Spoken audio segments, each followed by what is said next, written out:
Today, we're diving deep into the mind of one of literature's most chilling figures, Pyotr Stepanovich Verkhovensky from Dostoevsky's masterpiece, Demons. Now, he's not your typical bad guy with some grand, understandable motive. Oh, no. He's something far more slippery, far more modern, and way more unsettling. So, to really get Verkhovensky, you have to see him in the shadow of the man he worships, Nikolai Stavrogin. Stavrogin is like this cold marble statue, a god of demonic stillness. But for Verkhovensky, he's the complete opposite. He's all nervous, frantic energy, like scurrying vermin.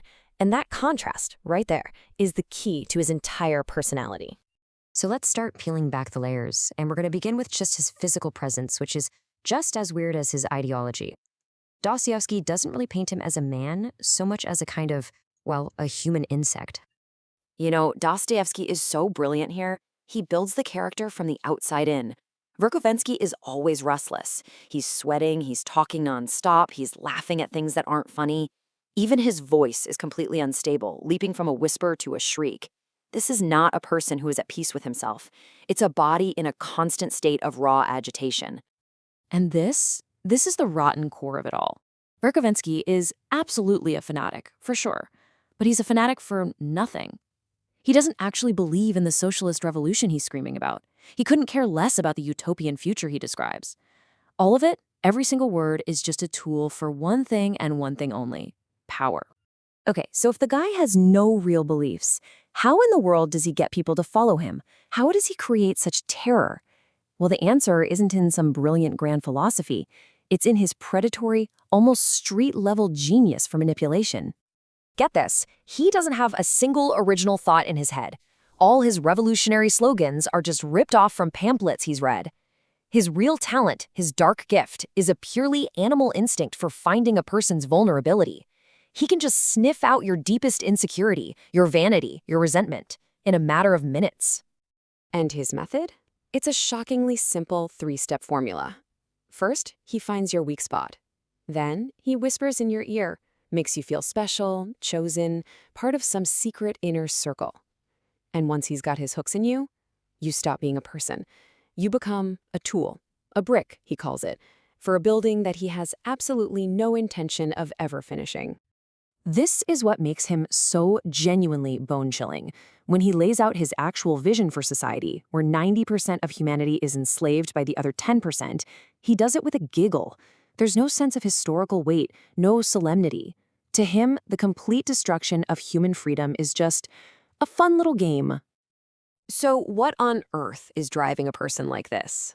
To really understand his actions, we have to peel back yet another layer and just stare straight into the psychological abyss at his very core. The thing is, he's not a builder. He's a parasite. He doesn't want a new, better world. He craves the process of destruction, the chaos, the fire, the confusion, because that's the only environment where a creature like him can actually feel powerful and thrive. And his relationship with Stavrogin, man, that tells you everything you need to know. It's not love, it's not even friendship. It's the desperate neediness of a parasite looking for a host. He worships Stavrogin's power, his coldness, precisely because it's everything he's not. He practically begs for the approval of a god who could just crush him without a second thought.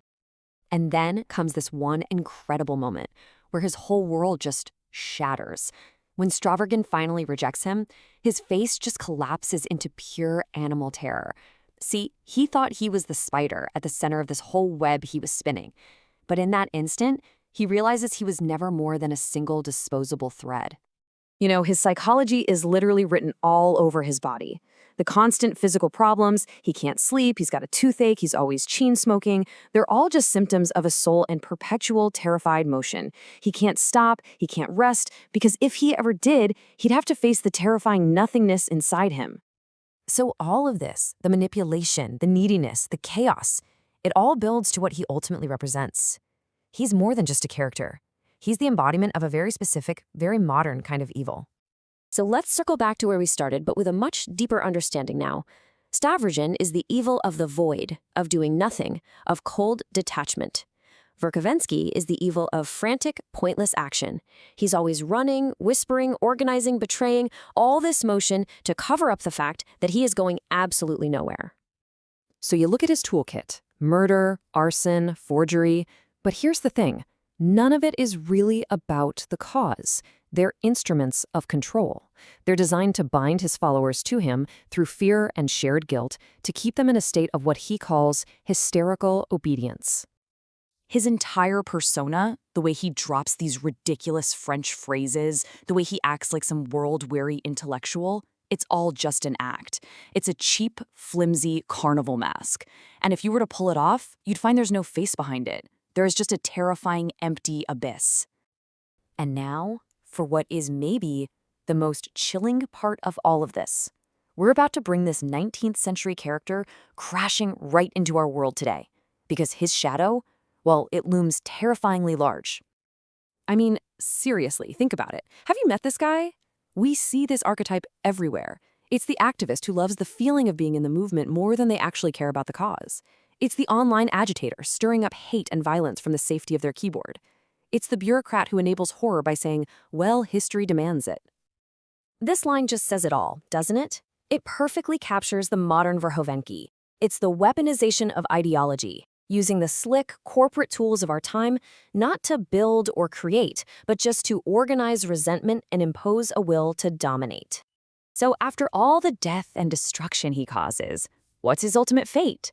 Does he face justice? Does he have some grand, tragic downfall? Nope. While the town he terrorized is literally on fire, he just quietly slips away on a train. The insect survives, he gets away with all of it, totally free to find a new town, a new group of angry people, and start the whole sick cycle all over again. And that leaves us with the final haunting thought. This kind of evil doesn't really die. It just changes its costume and finds a new place to fester. So the question Dostoevsky leaves us with, the one we really ought to be asking ourselves is, where is that insect scurrying now?